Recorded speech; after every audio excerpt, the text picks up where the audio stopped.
Pada prinsipnya ya dakwah ini kan orang tua kita ini dakwahnya itu masuk melalui pendekatan budaya.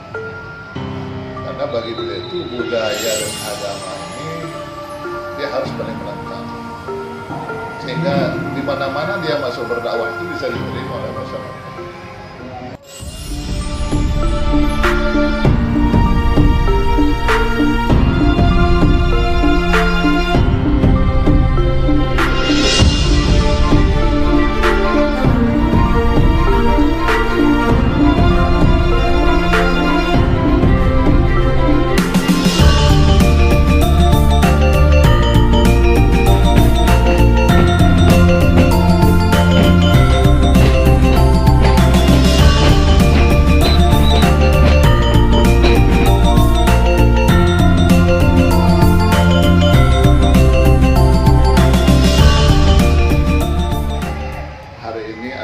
Hari Pawai Ta'aruf dari keluarga besar Yayasan Malati Talimat, khususnya anak-anak muda kita ya yang memang gandrunglah dengan seni budaya.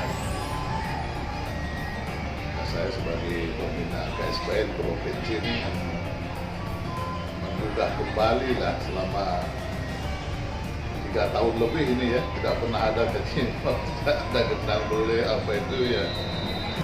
Pada prinsipnya ya dakwah ini kan orang tua kita ini dakwahnya itu masuk melalui pendekatan budaya.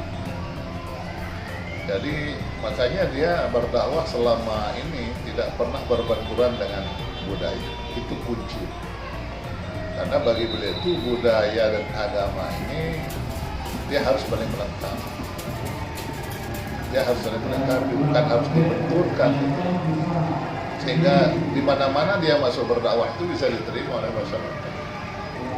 Nah, terutama sekali kalau masyarakat yang kuat dengan adat istiadat itu, kemana saja beliau masuk pasti diterima karena beliau tidak pernah menyinggung sedikit pun masalah kesenian kayak itu atau tradisi mereka atau apa.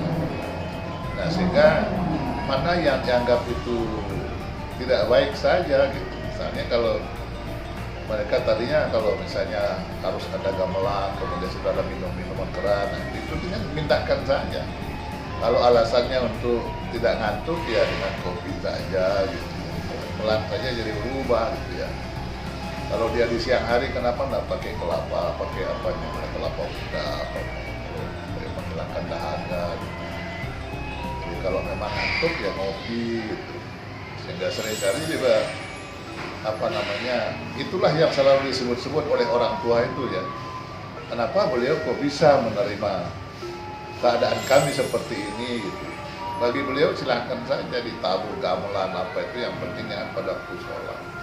Ini puluhan ribu ini, karena kan bayangkan aja sepanjang satu dari Kecamatan Wonosalam dari situ sampai 3 kilo tembus ke sini. Nah. Itu panjangnya segitu. Ini puluhan ribu ini manusia yang masalah. Makanya ini belum kalau kita campur dengan pelajarnya kayak apa dia. Nggak dipisah, biarlah pemuda-pemuda itu dengan apa namanya itu dengan habitatnya sendiri. Nah, jadi mereka tampil tersendiri pada hari ini. Anak muda ini tinggal begini, artinya mereka supaya mencintai budayanya sendiri. Karena seerotis apapun yang selama kita lihat pada budaya daerah Lombok ini tidaklah seperti yang kita lihat yang secara terbuka ya. Artinya masih pada batas-batas kesopanan. Dan itulah yang kita tidak perlu kita hilangkan, tradisi-tradisi ini cukup. Yang mana yang harus dimodifikasi itu saja. Jadi ini apa yang menjadi sorotan masyarakat itu saja yang kita perbaiki. Misalnya apa? Seperti pakaian. Pakai pakaian adat saja. Kalau dia pakai pakaian adat, dia terikat dengan pakaiannya, otomatis dia bergerak juga terbatas. Itu ya. Kalau terbatas dengan persoalan apa lagi? Oh dia jangan minum keras, tidak usah lah minum keras, siapkan ya minuman. Bisa gerbong itu siapkan minum. Mana dia berhenti minum. Tidak ada alasan dia haus kalau sudah ada minuman yang disiapkan. Yang ketiga, kelompok-kelompok itu harus bertanggung jawab terhadap keamanan orang di jalan. harus ada yang mendampingi sehingga tidak diteriaki orang, tidak dimarahi orang segala macam. Jadi memang kerjasama dengan lalu lintas itu wajib lah ya, supaya tidak mengganggu masyarakat juga yang lainnya.